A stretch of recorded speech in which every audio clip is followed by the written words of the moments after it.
ముందుగా సనాతన ధర్మ కుటుంబీకులందరికీ కూడా శుభాభివందనాలు. ఈ రోజు నేను మీతో చర్చించాలనుకున్న అంశం కృష్ణ పంగళ సంకష్టి చతుర్థి గురించి వినే ఉంటాము. ఈ రోజు ఈ కృష్ణ పంగళ సంకష్టి చతుర్దశి గురించి మనం పూర్తి వివరాలు తెలుసుకుందాం. జ్యేష్ఠ మాసంలో కృష్ణ పక్షంలో వచ్చే చతుర్థిని కృష్ణ పంగళ సంకష్టి చతుర్థి అని మనం పిలుస్తాము. ఈ రోజు ఎవరైతే వినాయకుడిని కృష్ణ పింగళ రూపంలో పూజిస్తారో వారికి సమస్త కష్టాలు తొలగిపోతాయని, అష్టైశ్వర్యాలు చేకూరుతాయని భక్తుల యొక్క విశ్వాసం. మరి ఇంతటి విశిష్టత కలిగినటువంటి సంకటహర చతుర్థి కథ ఈరోజు మనం తెలుసుకుందాం. పురాణాల ప్రకారం ఒకసారి దేవతల రాజైనటువంటి ఇంద్రుడు తన గర్వంతో అహంకరించి ప్రవర్తిస్తూ ఉండేవాడు. ఒకరోజు దేవతల సభలో బృహస్పతి గురువు చెప్పినటువంటి హితవులను ఇంద్రుడు పాటించలేదు.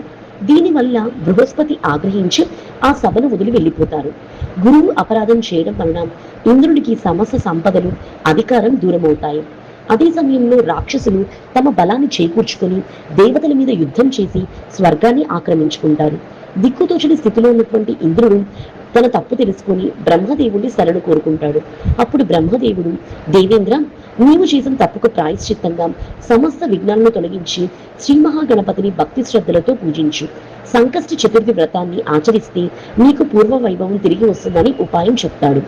బ్రహ్మదేవుని ఆదేశానుసారం ఇంద్రుడు జ్యేష్ఠ మాస కృష్ణపక్ష చతుర్థి నాడు వినాయకుడిని కృష్ణ పింగళ రూపాన్ని అత్యంత భక్తితో పూజించి ఉపవాసం ఉంటాడు.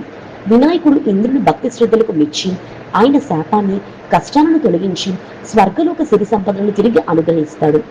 మరి ఇంతటి పవిత్రమైన రోజున ఉదయాన్నే లేచి తలస్నానం చేసి ఆ సర్వ విఘ్నాలకు అధిపతైనటువంటి వినాయకుడిని భక్తి శ్రద్ధలతో పూజించాలి.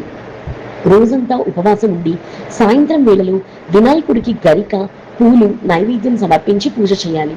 రాత్రి చంద్ర దర్శనం పూర్తి చేసుకున్నాక చంద్రుడికి అర్ఘ్యం సమర్పించిన తర్వాతే ఉపవాసాన్ని విరమించుకోవాలి.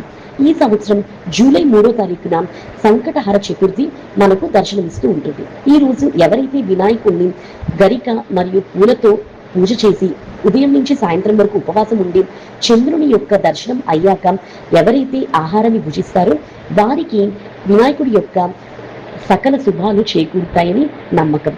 మరి తెలుసుకున్నారు కదా సంకటహర చతుర్థి కథ గురించి. ఈ వీడియో చూసినందుకు కూడా కృతజ్ఞతలు.